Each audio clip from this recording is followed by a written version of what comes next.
okwogera ne Katonda buli ku makya y'ensula ennamu ekulukutira mu bulamu bwaffe ne tufuna amaanyi agatuyamba okuyita mu lunaku lwonna. Funa amaanyi nga tonnafuluma nnyumba yo. Nebaza Mukama atukesereza obudde nti naawe owaddeyo akaseera okusobola okubeera naye ku nsulo ey'enkya. Puroguramu ejja gye tuli buli lunaku ku Maliiri essaawa zaffe 11:30. Maze akabanga nga tetuli ffenna naye nebaza Mukama nti ansobozesezza nate ffe okuddamu okusisinkana gwe nange okugabana okuva mu kigambo kye. Omwaka guno tugutandise bulungi era njagala okwebaza Mukama nti atugabiridde, akulabiridde gwe nange nandabirira. Kyenva nkusaba tojjanga okwo, yongeranga okwekwasa Mukama buli nkya omunoonye nga tonnaba kugenda kukakalabya mirimu gyo egy'okugulira magala eddiba. Amannya agange nze Ziwa Elia nga nzija gy'oli okuva mu kkanisa eya Seventh-day Adventist esiŋŋaanibwa awo ku Gaddafi Road ng'oyambukiriza okugenda ku ssettendekero wa Makerere University okulinaana ekitongole ekiyitibwa Law Development Center. Kale nno bw'oba weetaaze okubeerako n'ebyokuyiga mu kkanisa eya Seventh-day Adventist awo oyinza okunsiŋŋaana. Bw'oba oyagala nze kennyini bajja kukuntuusaako era tusobole okweyongera okugabana. Enkya ya leero ekyokuyiga kyaffe nkiwadde omutwe ogugamba nti nina obukakafu bw'omukisa gwani gwa Katonda. Obukakafu bw'omukisa. Obukakafu bwaki? Bw'omukisa. Era ekyawandiikibwa kyaffe kivudde mu Zabbuli eya 57, Zabbuli eya 57 olunyiriri olw'omusanvu. Wagamba bwe wati: omutima gwange munywevu gwe Ayi Katonda. Omutima gwange munywevu. Kale nno naayimbanga era nenkutendereza. Nziramu. Omutima gwange munywevu Ayi Katonda. Omutima gwange munywevu era naayimbanga nentendereza Mukama. Mirundi mingi bw'obanga tutambula mu nsi eno mwe tuli tusiŋŋaana ebitusoomooza.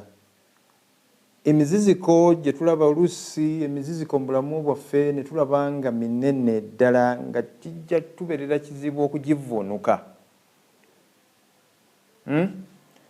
N'olaba nga buli kimu kiringa gwe gwe baatereddeyo ogusenge ogunene nga muli tolaba na ngeri ki gy'oyinza kuvvuunuka kizibu ky'olina. Gwe ng'okiraba kinene ddala. Ate ebiseera ebirala ne twesiŋŋaana nga tuli mu bizibu ebiyitirivu nga tubibaddemu okumala ebbanga ggwanvu. Nga tubibaddemu okumala ki? Ebbanga ggwanvu, naye nga muli ogamba naye kino kinyinze, kino kikoze ki? Kinyinze. Naye ebiseera ebisinga bwe tuba nga tusiŋŋanye ebitusoomooza eby'amaanyi tulina okwebuuza, era njagala weebuuze nti nzikiriza okusoomoza oba emiziziko gino gye giba gimpangula oba ndi mweteefuteefu okugiwangula. ngambye nti buli bw'oyosiŋŋaana mu kusomozebwa ng'era buli kyokola olabika buli wamu osangawo emiziziko eminene egitali myangu gya kusomoka oba kuvuunuka. Ekibuuzo kye tugwanidde okwebuuza nti neewaddeyo mpeddemu amaanyi neewaddeyo omuziziko guno road block eno nti sijja kusobola givuunuka, oba okkiriza nti mu butuufu ndi mweteefuteefu okuvuunuka emitawaana oba emiziziko gino gye nsiŋŋaanye mu bulamu bwange. Omukyalo omu omuwandiisi Nakinku ayogerwako mu bawandiisi b'ennyimba, amannya ge yayitibwanga Frances Jane Crosby, era abalala baamuyitanga omusanyusa Crosby oba Fanny Crosby. Yazaalibwa mulimu ku magombolola g'essaza lya New York mu America mu mwezi ogwa March nga 1820. Olw'okuba waaliwo embeera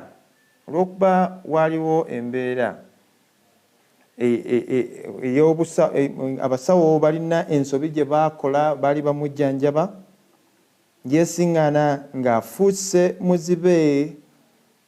Omwana ono yali muwere, yeesiŋŋaana ng'afuuse muzibe ng'alina wiiki 6 ez'obulamu. Naye newankubadde kyali bwe kityo, yafuuka omuntu ekyokulabikirako, azzaamu essuubi bwe yakkiriza navuunuka omuziziko guno, road block eno eyajja mu bulamu bwe. Yafuuka empagi era ey'okyokulabirako eri abantu bangi bwe yakkiriza nti ye nga ye ajja kuvuunuka. Njagala mukitegeere kino, ono afuuse muzibe ng'alina wiiki 6 ez'obulamu. Kyenkana talina kye yategeera ku nsi eno, talina kye yalaba ku nsi eno, naye bateeka okuba baamunyumiza ebintu ebyamubaako nga tanaba kufuuka ki muzibe. Bw'amala obitegeera nga kati ategeera kubanga akola okusalawo, omuntu akola okusalawo aba awezezza emyaka egitakka wansi wa 18 nga constitution ya Uganda bw'egamba. Omwana ono ow'obuwala akkiriza nti nja kuvuunuka omuziziko guno. Kale nno bwe yalina emyaka 8 egy'obukulu, yali yamala dda okuwandiika ennyimba eziwerako. Olumu nga lugamba nti kale nno ndi musanyufu ddala, nze ndi musanyufu. Oluyimba olulala nga lugamba nti newankubadde nga siraba, newankubadde nga sikola ki, siraba. Olulala ne lugamba nti nakola okusalawo nti mu nsi muno, nakola okusalawo nti muki, mu nsi muno. Olulala nga lugamba nti newankubadde embeera zonna zifaanana bwe zityo, ndi muki, nja kusigala nga ndi muki, nga ndi mu mativu. Simanyi oba munfuna bulungi. Okusalawo kuno yalina okukkiriza nti obulamu bwe bwonna, nti obuki, obulamu bwe bwonna newankubadde ajja kusigala nga talaba, naye obulamu obw'obutalaba bwali bwakumuwa ki, omukisa ogw'enjawulo. Obulamu, simanyi muntu ayinza kugamba nti nze mu buzibe bwange oba mu bulema bwange ndabamu omuki, ndabamu omukisa. Kyenva ngamba abantu nti buli kizibu ekijja mu bulamu bwaffe tuleme kunoonyaamu bituzza wansi naye tunoonyeemu ekirungi Mukama kyayinza okuba kyayinza okukolera mu ffe oba kyaleeteddemu. Kale nno n'omukyalo ono yagamba nti newankubadde ngenda kubeera muzibe okumala ebbanga ddene naye ndabamu omukisa mu kino ekyambaako era ngenda kukola ki? Ngenda kugukozesa. Era nga mu bulamu bw'agamba nti bwe ndiba ntuuse mu ggulu ekintu ekimu kye ngenda okusooka okukubako amaaso ekigenda okumpa essanyu kwe kulaba ku mulokozi wange ani? Omulokozi wange Yesu Kristo. Omukyalo ono kyakabi nga ffe ng'abantu bonna ababeera ku nsi kuno tukyali balamu. Yesu bw'akomawo enkya nja kusiŋŋanirwa ndi mulamu. Bw'akomawo mu ddakiika eddako ajja kusiŋŋana ndi mulamu. Naye bwe tweyongerayo mu maaso nga Yesu tannaba kudda, omukyalo ono yawummula. Ku lunaku lw'omwezi zennyini zino nga 12 omwezi ogwa February mu 1915, naye ng'aleseewo omukululo ogw'Emuggundu ng'awandiise ennyimba 9 n'ebitontome. Ennyimba tuzikozesa nnyo mu kanisa. Kanisa ez'obukristaayo zikozesa nnyo ennyimba zaani? Z'omukyalo ono. Era oluyimba olumu kulukwata abantu omubabiro lwerwo oluliko bw'oba osomye mu Lungereza oluliko omutwe ogugamba nti Blessed Assurance. Bwe tubanga tusomye tuba tuyimbye oluyimba olwo ojja oluyimba olwo mu Luganda lwe luliko nti gwe Yesu wange ddala. Era ekitundu kyalwo eky'olubeerera ekigamba bwe kiti.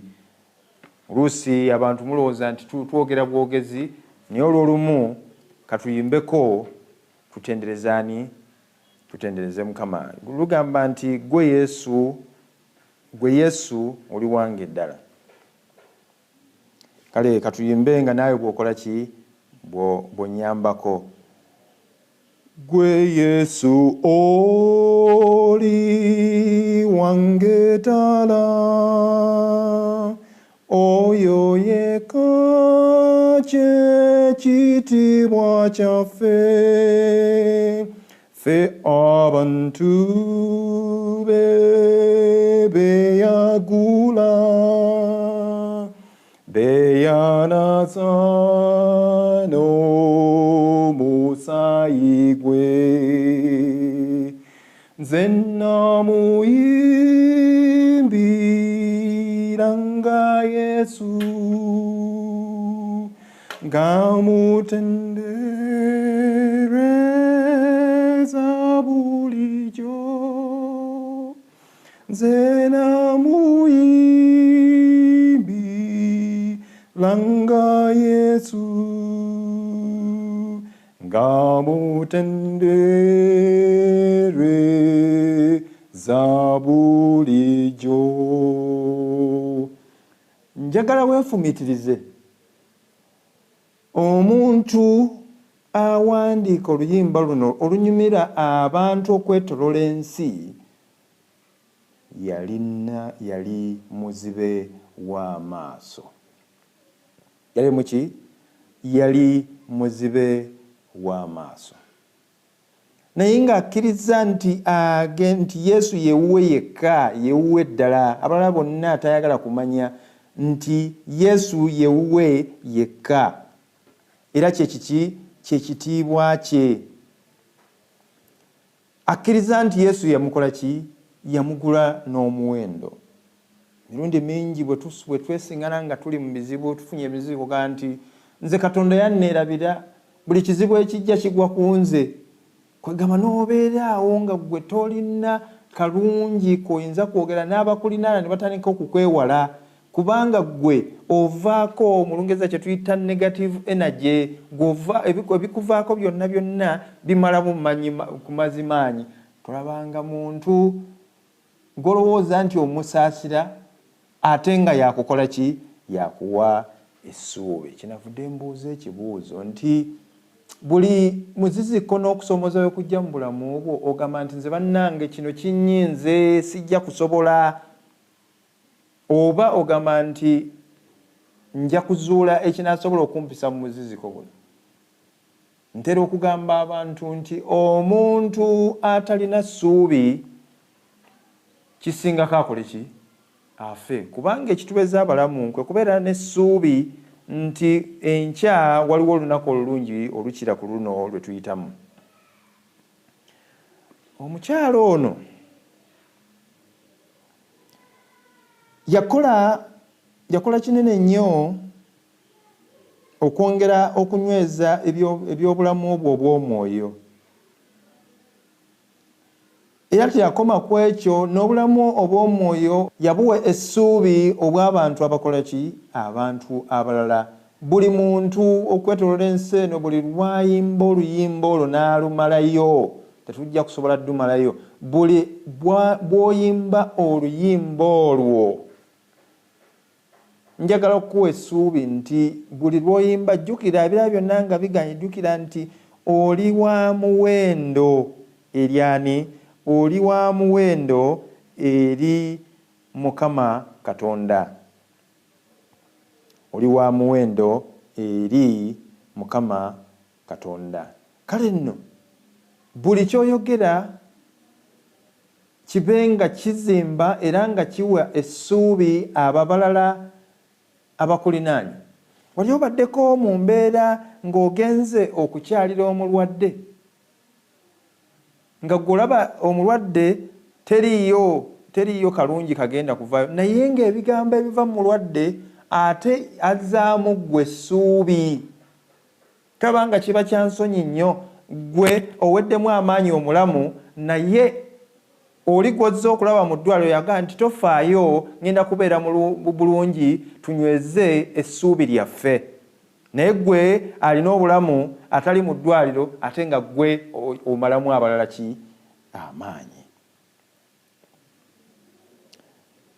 Omuwandiisi omu mu kanisa ya Seventh Adventist awandiisa ebitabo bingi ebyesigamiziddwako enjigiriza yaffe naye abisimbula mu Bayibuli. Omukyala Ellen White agamba bw'ati: omuwendo gw'oluyimba nga engeri y'okusomesa tetugudibaganga. Oluyimba nga engeri y'okuyigiriza abaana oba abantu abakulu okuyita mu nnyimba kya muwendo ddala ekitagwanidde kudibagibwa. Mujja kizuula nti emirundi mingi abantu bw'obanga olina ekintu kyoyagala abantu bayige oba kirungi oba kibi, abantu bayita mu ki? Bayita mu nnyimba. Kansookere ku bikyambu. Obwanga oyagala kuyigiriza abaana empisa enkyafu, abalala bazze batunulya TV bayiga obuyimba. Obuyimba bwe basooka okuyiga bayiga nnyimba nkyafu. Kubanga TV gye wamulekedde, rediyo zaawuliriza byebyo bikola ki? Ebivaamu. Gwe okugezaako okusiimuula ebintu ebyo omwana bye yayize kijja kubeerera kizibu. Era ab'ebyefaayo by'obukristaayo batugamba nti okusobola okuyigiriza abantu obukristaayo obutuufu, ebyawandiikibwa baabiyiganga mu ki? Mu kuyimba. Olwo ebyandikwa ne bisobola okukwata mu bwongo ne mu birowoozo byaki? Byabo ababa babikoze eki? Babiwulidde. Omukyalo ono kyava tugamba nti tubeere n'okuyimba wakati mu maka gaffe. Ennyimba ezo empoomerevu era ezitaliimu ki? Ezitaliimu kakikya. N'osiŋŋaana omwana omuto ng'ayimba nti simanyi sitya loosi ndi bboosi. naye nga bw'omubuuza ennyimba ze yayize mu Sunday school oba ze yayize mu Sabbath school ku kkanisa nga n'olumu talina bw'alujjukira. Kale nno atuwa amagezi nti bw'obanga oyagala omwana wo ayige eby'obwakatonda era eby'obukristaayo obulungi, omwana ono kimugwanidde omuyigirize ng'omuyigiriza okuyita mu nnyimba. Kale nno bw'onoobeera n'okuyimba mu maka, n'okuyomba kujja kuba kutono. Omanyi buli wetudde awaka ng'omwana alina ebikyamu bye yakoze awaka, ky'osookerako kwe kukola ki? Kwe kwagala okumukangavvula. Naye mirundi mingi bwe tuba nga tulina ennyimba mu maka, wabeerawo emirembe mu maka. Abaana abato aba Pathfinder mu kanisa ya Seventh Adventist kye baba babeera n'ekigambo ekimu ekikulu ennyo ekibagamba nti kuuma oluyimba mu mutima gwo. Keep a song in your heart. Lwaki? Bwe mbanga waliwo ebinyiizizza naye nga nina oluyimba lwe nina oluseneekerevu olunzizaamu essuubi n'amaanyi, oyo abadde ansosonkereza anja kuba sirina budde bwe, kubanga nnyimba era ntendereza Mukama yandi ku mutima. Kale tuyimbe ennyimba ezaki? Ez'essanyu, ez'essuubi, ezizzaamu amaanyi. Tubeere n'okuyimba mu ssomero. Ennaku zino amasomero gye tutwala abaana bakeera kusoma, omwana ne bamuwa homework gw'anaaleeteeka. Teriiyo bureeke, teriiyo kintu kyonna, abaana basoma busomi. Kwegamba n'abanga tafunayo kaseera kabeera na luyimba lwayiga mu bulamu bwe. Naye omukyalo n'atugamba nti abaana ku ssomero, abayizi tubakole ki? Tubeere n'okuyimbanga. Ekyo kijja tuyamba abaana baffe okukula nga basembedde okumpi ne Mukama Katonda. Abasomesa nammwe mubeere n'ennyimba. Tubeere bannange abasomesa, n'obeera n'omusomesa nga abaana bamanyi ti omusomesa oyo bw'ajja nga ayambadde essaati myufu olwaliwo agenda kutussa kibooko. Musomesa gwe bw'obanga oli musomesa, beera n'oluyimba mu mutima. Njagala okutegeeza ojja kubeera musanyufu era abaana ekyokuyiga oba subject gy'obayigiriza ejja kubasanyusa kubanga oli musomesa musanyufu. Kale nga ogattirizaako ku magezi agatuweereddwa okubeera n'ennyimba mu maka ne ku ssomero, kale yimusa essuubi lyo mu kuyimba okuyita mu ki? Mu lunaku lwonna. Twatandise n'omutwe okugamba nti nina okukkiriza okunywevu mu kisuubizo kya Mukama era n'okukola ki? N'okundabya omukisa. Era ekyawandiikibwa kyagambye nti omutima gwange munywevu, obeera mugumu. Omutima gwange munywevu, ayi Katonda, omutima gwange munywevu, naayimbanga era naakutenderezanga. Nkusaba muganda wange Mukama Katonda omutenderezenga okuyita mu kuyimba buli lunaku, buli ssaawa. N'enkyene ya leero beera n'oluyimba lw'otambula nalwo mu mutima lwoga nti olwaleero kakibe nga nyigiriziddwa ntya ŋŋenda kuyimba oluyimba luno olw'essuubi, nneme kubeera muntu muzibu ku mirimu gye nkolera ne mu maka gye nvudde. Kale katusabe nga tunnaba kuggalawo kyakuyiga kyaffe ky'olwaleero. Mukama omulungi ow'ekisa, nkwebaza otuwadde omukisa nze ne muganda wange mwannyinaze okubeerako n'ebyokuyiga bye tufuna enkyene. Kkirizayo Mukama ekisa kyo n'emirembe gyo gigende naffe. Ka omwoyo w'omutukuvu ayongere okutulumiriza n'okulaga ekkubo ettuufu ery'okukwata. Abatunoonyaako entalo bakuumire wala. Ebitusoomooza ayi Mukama kabiremu tumalamu amaanyi, naye tutunuulire ggwe ojja tusobozesa okubivvuunula. Okusaba kwaffe okuyita mu Yesu Kristo Mukama waffe. Amen.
okwogera ne Katonda buli ku makya y'ensula ennamu ekulukutira mu bulamu bwaffe ne tufuna amaanyi agatuyamba okuyita mu lunaku lwonna. Funa amaanyi nga tonnafuluma nnyumba yo.